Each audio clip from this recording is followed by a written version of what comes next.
दोस्तों नमस्कार, आप देख रहे हैं हरियाणा खबर 18 और मैं हूं आपके साथ राहुल अत्री। फिलहाल असंध के अंदर मौजूद हैं और कांग्रेस के धाकड़ नेता शमशेर सिंह गोगी जो कि फिलहाल में असंध के एमएलए हैं, उनसे राजनीति के ऊपर बातचीत करते हैं। फिलहाल आपको पता है विधानसभा चुनाव नज़दीक हैं और जिस तरह की गर्मा गर्मी कांग्रेस के अंदर हो रही है, पूरी हरियाणा की राजनीति में हो रही है, उसके ऊपर बातें करेंगे। गोगी साहब राम राम और सबसे पहले आपका स्वागत है हरियाणा खबर 18 पे। धन्यवाद आपका।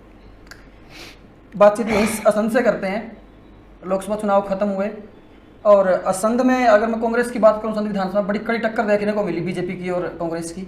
बिल्कुल खट्टर साहब यहाँ से 1100-1200 वोटों जीते थे। क्या कहना चाहोगे, कितनी मेहनत में कमी रहेगी? ये हमारी कमी है और उस कमी को आगे दूर किया जाएगा। कहीं ना कहीं हमारी कमी रही है, वरना हमें उम्मीद थी हम जीतेंगे। और कारणों का मेरे को पता है, उसको मैं खुलासा नहीं करना चाहता। समीक्षा कर लिया आप लोगों ने? हाँ, मेरे को मालूम है भी क्यों हम पीछे रहे। लेकिन अगर हम पीछे रहे हैं तो हारे हुओं में हमारा नाम आया तो हमारी कमी से ही आया, किसी दूसरे का नाम लेने की जरूरत नहीं। मतलब अगर 9 की 9 विधानसभाओं की बात करें कर्नाटक लोकसभा में, सबसे कड़ी टक्कर देखने को असंध के अंदर मिली है, तो इसको हम कुछ ना कुछ कारणों में जीत तो मान सकते कांग्रेस की। जीत तो नहीं है, लेकिन बढ़िया पोजीशन कह जा सकती है। ये सब कांग्रेस की बढ़िया पोजीशन अगर कहीं है तो वो संध में ही है। ओके, आपके बयान काफ़ी वायरल हुए चुनाव से पहले भी, खट्टर को ऐसे कर देंगे हम, जैसे भजनलाल का जो हाल किया था भाई वही खट्टर साहब का हाल कर देंगे, लेकिन वो तो केंद्रीय मंत्री बन गए। आप देखो उसकी बात ठीक है, आगे कर देंगे। कोई आगे खट्टर ने कोई पटा थोड़ी करा लिया, क्योंकि करनाल के लोगों की एक कमजोरी है। ठीक है।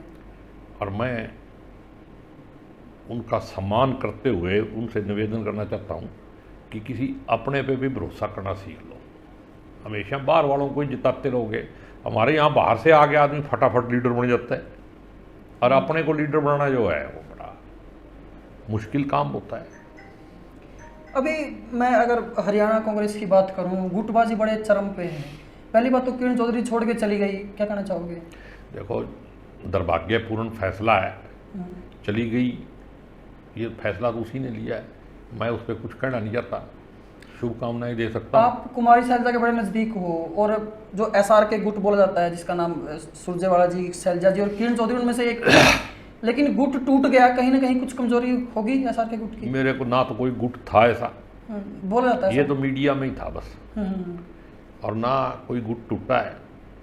अब क्या मजबूरियां रही होंगी, क्या सोच के वो गई है। अगर मेरे से सलाह करती, जो नहीं भी करनी चाहिए थी क्योंकि मेरा उसका कोई लंबा चौड़ा वो नहीं था, लेकिन मेरे से सलाह करती तो मैं यही कहता कि कांग्रेस में रह के ही अपने हक की लड़ाई लड़नी चाहिए। ठीक है। और एक बातचीत और थी, जैसे अगर उनके छोड़ के जाने की बात करें तो कांग्रेस को कितना नुकसान हो सकता है, आपको क्या लगता है? नुकसान तो देखो, घर में कोई भी अगर हो, अगर कोई चला जाए, परिवार के अंदर से कोई गया है तो नुकसान तो होगा ही, लेकिन ऐसा नहीं है कि कांग्रेस का बहुत बड़ा नुकसान हो जाएगा और बीजेपी को बहुत बड़ा फायदा हो जाएगा। कांग्रेस तो एक समुंदर की तरह है, उसमें से एक आधी चोंच भर के कोई ले भी गया तो क्या फर्क है।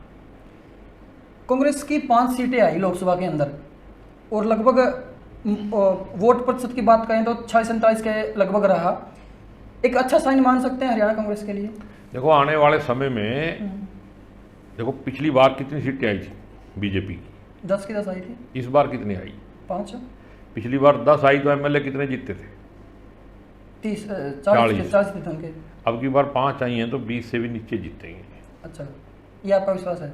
मेरा विश्वास नहीं, ये कैलकुलेशन है। जब आदमी नीचे को गिरता है, 40 में से आधी तो लगा ही दो। पिछली बार पार्लियामेंट में 79 जीते थे, ये 11 पे ही रह गया था काम।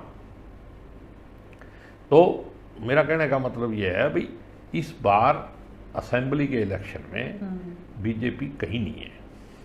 ठीक है। ये पता नहीं क्या हुआ, किसकी गलती है, ये तो समीक्षा की जाए अगर ईमानदारी से, जो की नहीं जाती। सब अपने अपनी बात कह देते हैं। अगर ईमानदारी से समीक्षा की जाए तो पता चल सकता है कि हम 5 सीटों पे पीछे क्यों रहे। अगर मैं करनाल की बात करूं, आपने दिव्यांशु बुद्धि राजा का भरपूर समर्थन किया, असंध से अगर बात करूं मैं, और चुनाव के बाद की अगर बात करें तो कुमारी शैलजा का प्रोग्राम था करनाल के अंदर, प्रेस कॉन्फ्रेंस थी, वहाँ पे दिव्यांशु बुद्धि राजा दिखाई नहीं दिए। ये मैंने सवाल उनसे खुद बुद्धि राजा से पूछा था, लेकिन जब हुड्डा जी का प्रोग्राम हुआ तो वहाँ पे वो दिखाई दिए। तो आपको क्या लगता है, उनको आना चाहिए था वहाँ पे, या बुलाया था किसी ने? देखो, ऐसे भेजा गया था? इस बात पे कुछ कहने की जरूरत नहीं है। ये उनकी अपनी मर्जी है, कोई आया नहीं आया, कांग्रेस बड़ी पार्टी है, सबके अपने अपने नेता हैं, अपने अपने संबंध हैं। यहाँ तो मतलब वो नहीं आया तो भी कोई फर्क नहीं पड़ता, आ जाता तो भी कोई फर्क नहीं पड़ना था। ये उसकी समझ है, इसका जवाब भी वही देगा।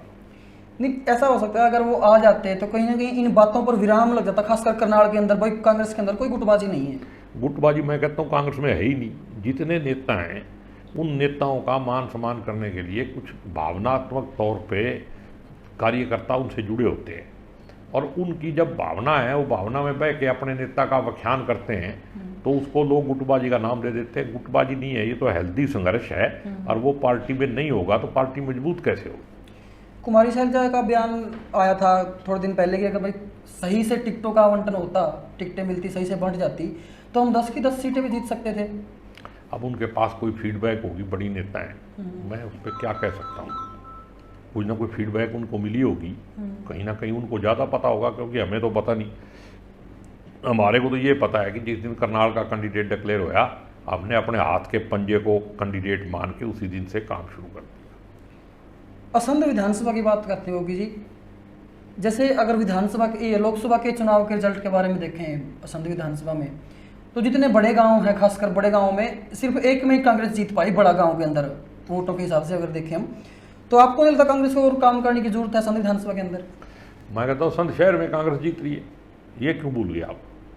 टक्कर थी वहां पे क्लोज, लेकिन नहीं जीतती है।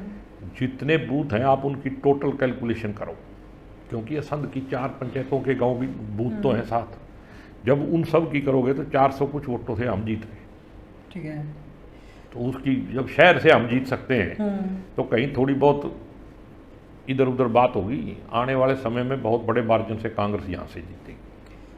विधानसभा को लेकर क्या कुछ तैयारियां, क्या कुछ मुद्दे रहेंगे? तो असंध के लोकल मुद्दों की बात करें तो हमारी लोकल मुद्दा क्या है भाई? हमारी सरकार आई तो हम तो इसको जिला बनाएंगे, ठीक है, डिस्ट्रिक्ट बनाना ही बनाना है, ये पहली मांग है। एक स्पोर्ट्स कॉलेज बनाना है, बाकी बहुत सारी चीज़ें हैं। हॉस्पिटल का काम हो चुका है, थोड़े दिनों में टेंडर हो जाएगा। स्टेडियम का हो गया, बिजली का दफ्तर बन रहा है, पब्लिक हेल्थ का दफ्तर बन रहा है। ये सारी चीज़ें भागदौड़ करके अभी सालवन गांव के लिए कम से कम 95 करोड़ का काम माँ ग्राम के अंदर होगा। उसकी बड़ी भागदौड़ करके 2-3 महीनों के अंदर ज़मीन ट्रांसफ़र करा के अब पूरा हो गया है, उसका भी टेंडर होने वाला है। तो ऐसी बात नहीं है, हमने अपने क्षमता के अनुसार सरकार में ना होते हुए भी बहुत सारे काम करें। हमने ये भी सरकार को कहा था कि हुड्डा की एक कॉलोनी यहाँ पे बनाई जाए, जैसे हमारा मिनी सेक्रेटेरिएट नहीं है वो बनाया जाए, लिख के दिया हुआ है। लेकिन सरकार आएगी तो प्रायोरिटी पे ये सारे काम जो है करेंगे। बाईपास कंप्लीट हो ही चुका है, उसमें तो अब ठेकेदार ने जो अफसरों ने मिलकर ठगी वगी कर रखी है, उसकी वजह से थोड़ा थोड़ा काम बाकी है। दबाव ये अफसर दे नहीं सकते। अब किसी दिन मेरे को ही शोर मचाना पड़ेगा, जब भी आके करेंगे। कुछ और नेता हैं जो इन बाकी सारे कामों के अंदर अपनी वो कह रहे हैं कि हम करवा रहे हैं। देखो, इसमें कोई भी कह सकता है। कुछ लोगों को ये गलतफहमी है भी ये देश बीजेपी का है और सरकार भी बीजेपी की है। भाई सरकार तो जनता की होती है, उसके आगे काम चलाने के लिए कुछ टाइम के लिए किसी को मौका दिया जाता है। ठीक है ना? तो लोगों को गलतफहमी है, वो निकल जाएगी, थोड़े दिनों में निकल जाएगी। अब की बार कितने वोट आप मान के चल रहे हो कांग्रेस के? इतने वोट आएंगे तो हम थोड़े बहुत जीत की रास्ते में, जीत के नज़दीक चले जाएंगे? अभी हमारे को जो वोट मिली है इससे हमारे 10-15 हज़ार वोट बढ़े तो जीत कांग्रेस की निश्चित हो सकती है। निश्चित है ही, इसमें कोई दो राय नहीं। हमने ईमानदारी से जनता की सेवा की है और ईमानदारी से भाईचारा बना के रखने का काम किया है। ईमानदारी से ही कोई द्वेष नहीं पाला किसी भी व्यक्ति के प्रति, और मेरे को पूरी 100% उम्मीद है कि हम इलेक्शन जीतेंगे और भारी बहुमत से जीतेंगे। बिल्कुल, तो बहुत बहुत धन्यवाद टाइम देने के लिए गोगी जी। तो ये थे हमारे साथ असंध के एमएलए शमशेर सिंह गोगी जी। काफ़ी सारी बातों पर चर्चा हुई, तो आगे मिलते रहेंगे आपको ऐसे ही। धन्यवाद, जय हिंद, जय भारत।